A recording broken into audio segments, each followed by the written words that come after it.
Welcome back to my channel, and today we're going to be looking at the Amiga. I've recently ordered a gotek for it, the one with an OLED, something like this, and I'm going to fit it in the machine and actually try to use it. I've done some upgrades on this, so it's now got 2.5 gig of RAM. I've got an external 3.5-inch floppy, so I can use both the floppy drive and the gotek. Let's put this into the Amiga and see whether we can play some games. So it's been a while. I tried to order a gotek for this, and it hasn't turned up, and the seller isn't talking to me, and I haven't had it. So I've had to order another one through eBay. The first one was through an online company, quite a reasonably well-known Amiga forum and supplier, but they're just simply not responding. So yeah, so it's basically going to be trying to put this one, which I got from eBay. Wasn't particularly cheap. Also came with a 16 gig key. So let's open this up.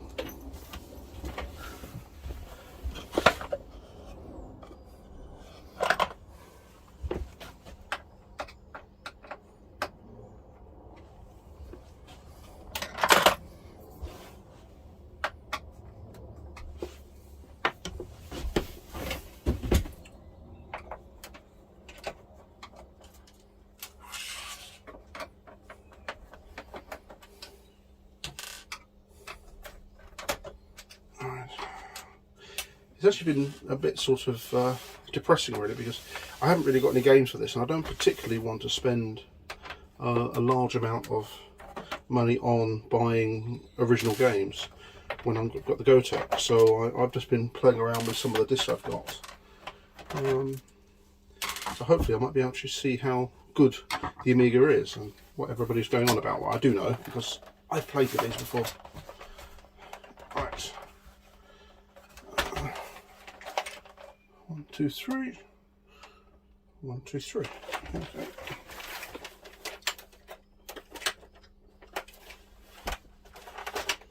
There we go. Right.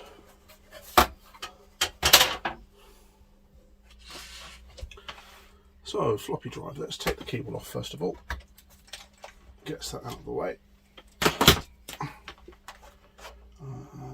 Yeah.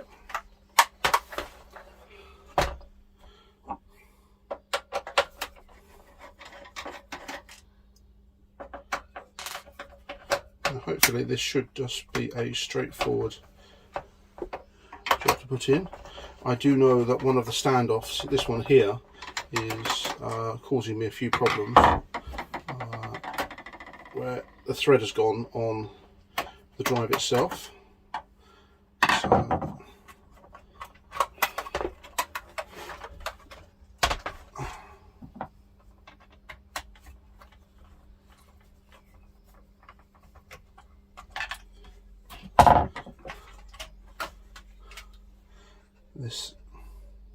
this here. So okay, let's disconnect.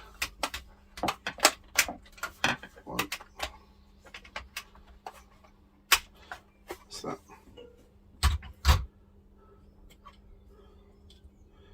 So this will go just there.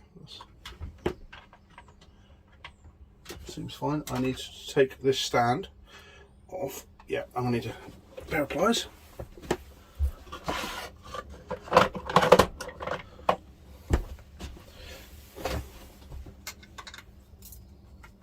There we go. I don't know whether this will thread into the stand. Yes, it is.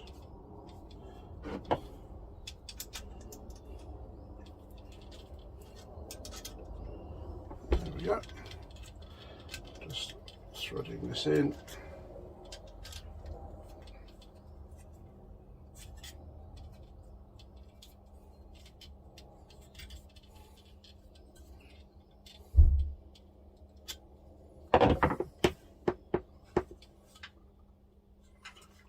Okay. So that goes in there, that goes in there, so we'll put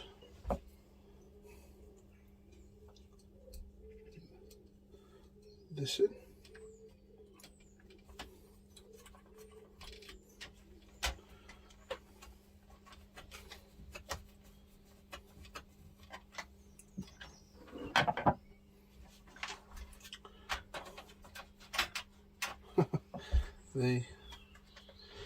Been toying with the idea of getting rid of this cage around it.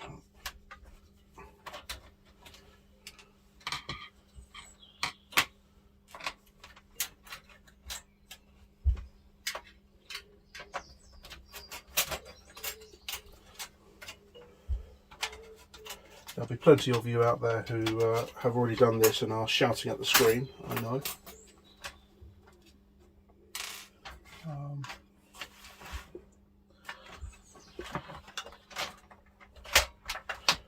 So.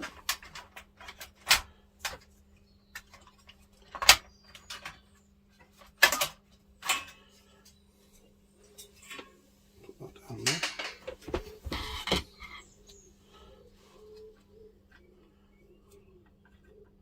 That's very tight.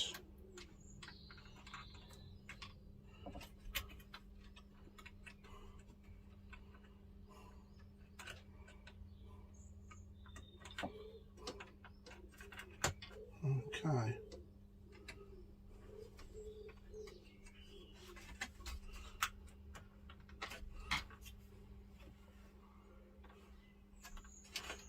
Right, I do think I need to take this back out again and to sort out the other stand.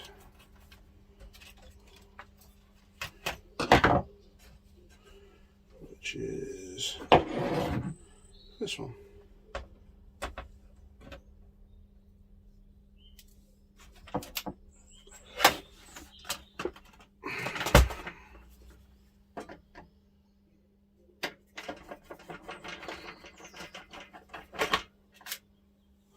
There we go.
So,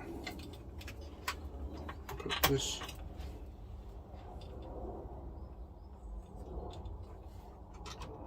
back in here. Yeah. Probably making a mess of doing this, but it's my first time doing it with an Amiga. How hard can it be?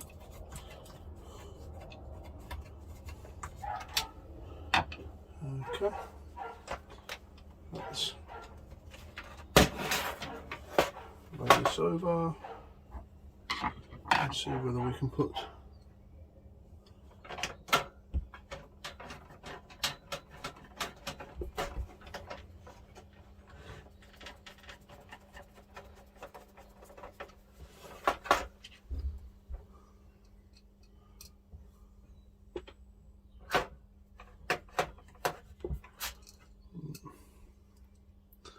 try that one.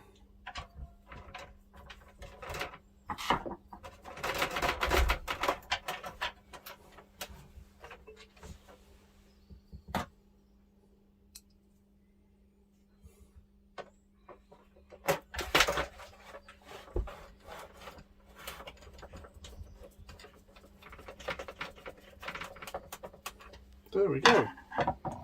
So that is the thing. Let's just double check.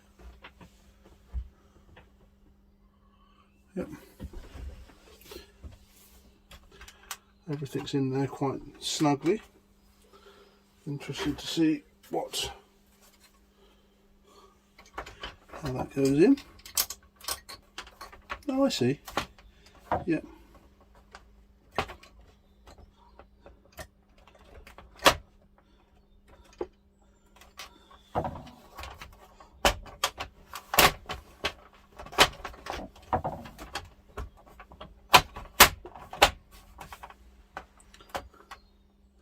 So you can just about see it and you can just about get to it.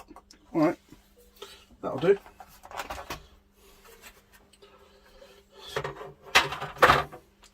Well, I will say that this is really tight.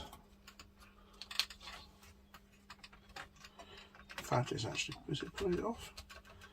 Yeah.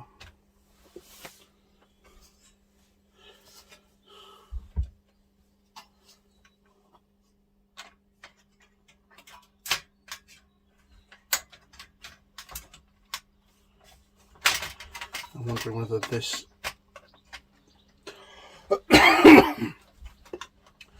will simply tighten down on these cables and cause them to pop off again. Things are on there, so right.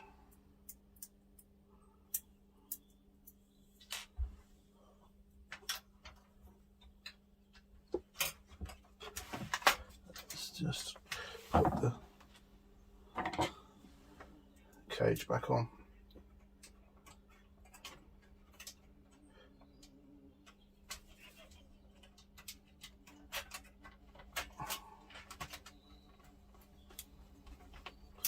Don't really need this cage, it's more for RF interference. Back in the day, there was much more stringent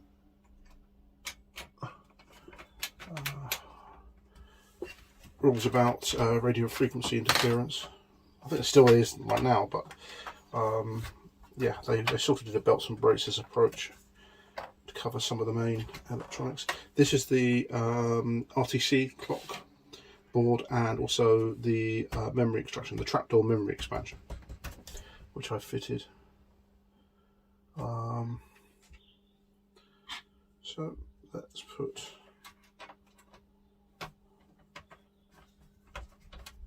okay. That seems to be back on. That's not too bad. Then keyboard.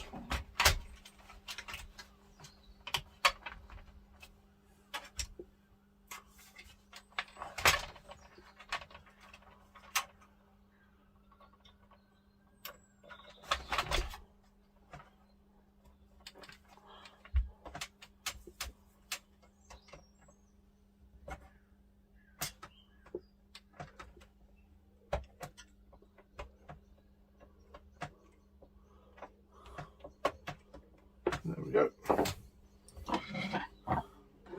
So 1, 2, 3, 4, 5, 6. Yeah, cool. Case back on. Go away. Great big bumblebee came flying in, won't you? This has already hurt me, but I am slightly allergic to bee and wasp stings. Okay. Okay. So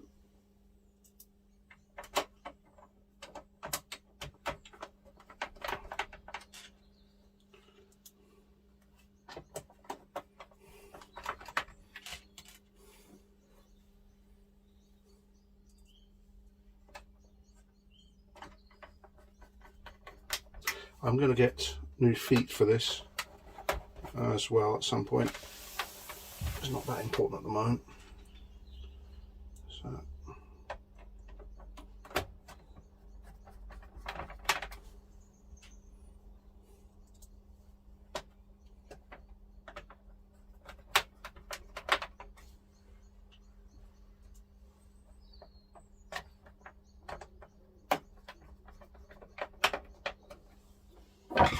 Right.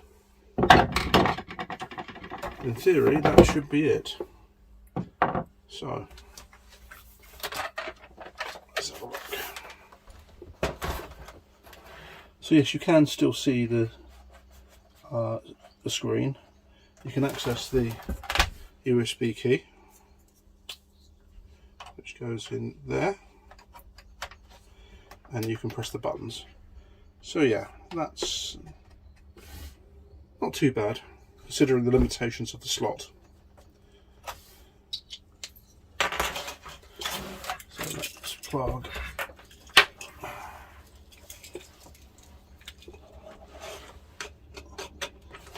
this in.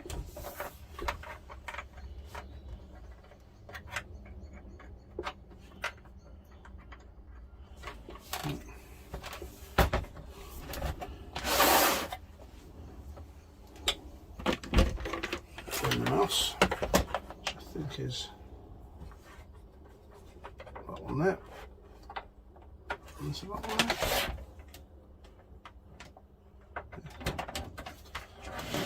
We'll find out. And then we have power.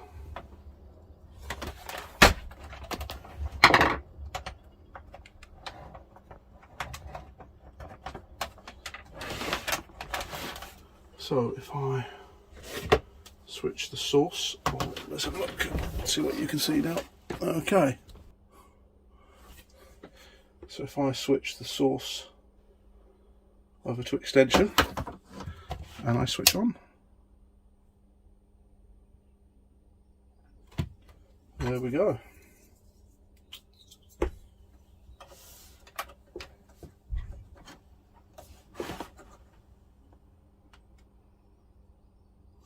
Oh, it says that the ribbon cable may be upside down. It's very difficult to see. It's rather clever of them. Right.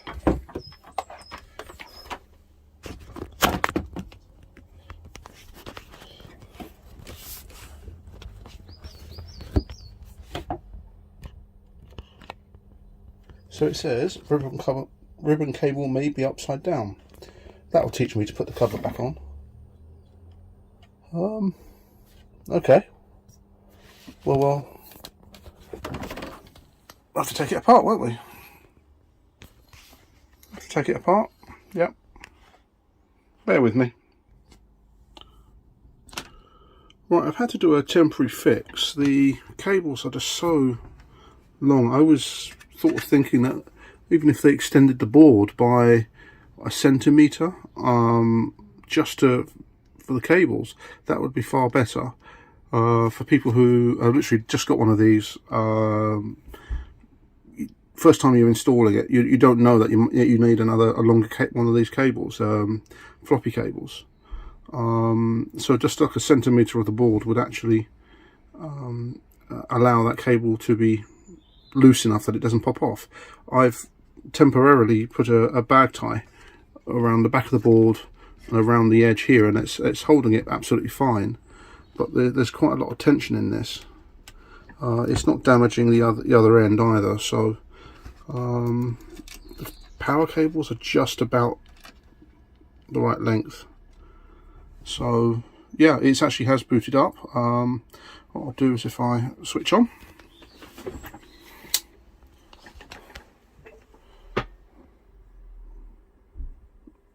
and that should, there we go, it's loading Buggy Boy. So come on, focus.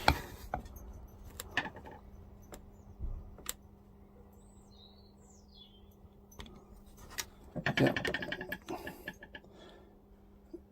So yeah, it's now loading Buggy Boy.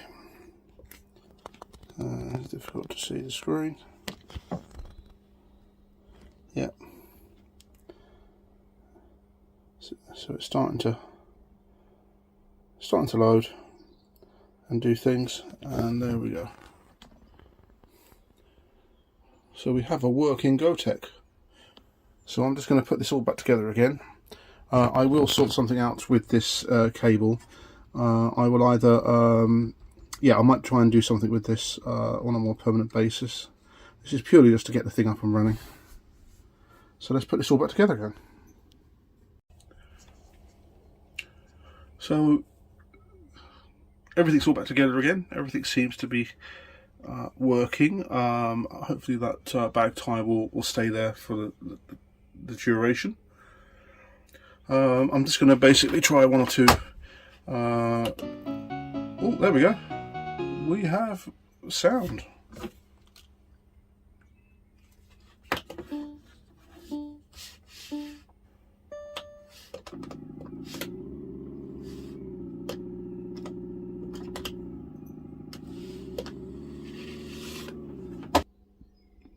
Now I've got access to all of the software for the Amiga, so I can actually start playing games and trying it out. And I never owned one. I never owned one in the day. It was always using other people's. I had PCs and then Atari ST. And I always liked the games on the Amiga. I must admit, it, from a gaming point of view, the Amiga does have the edge on graphics and sound.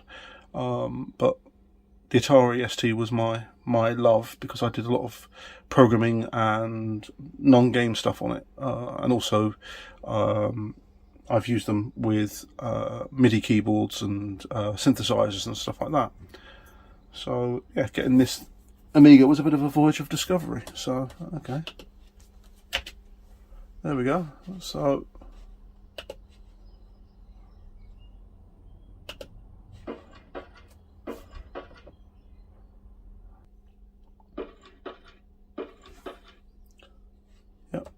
yeah, there we are. So you've got the menu and all of that.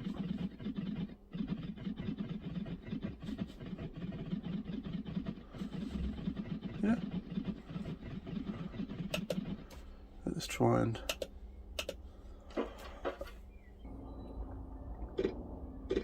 Oh no, there we go. Got the rook.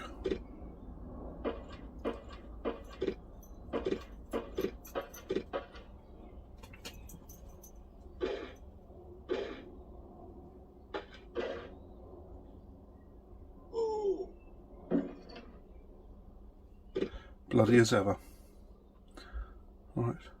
Thanks for watching. It's going to be great to start playing some of the games on this, and watch out for the next video. Like, share, subscribe. Thanks for watching me put a gotek in this.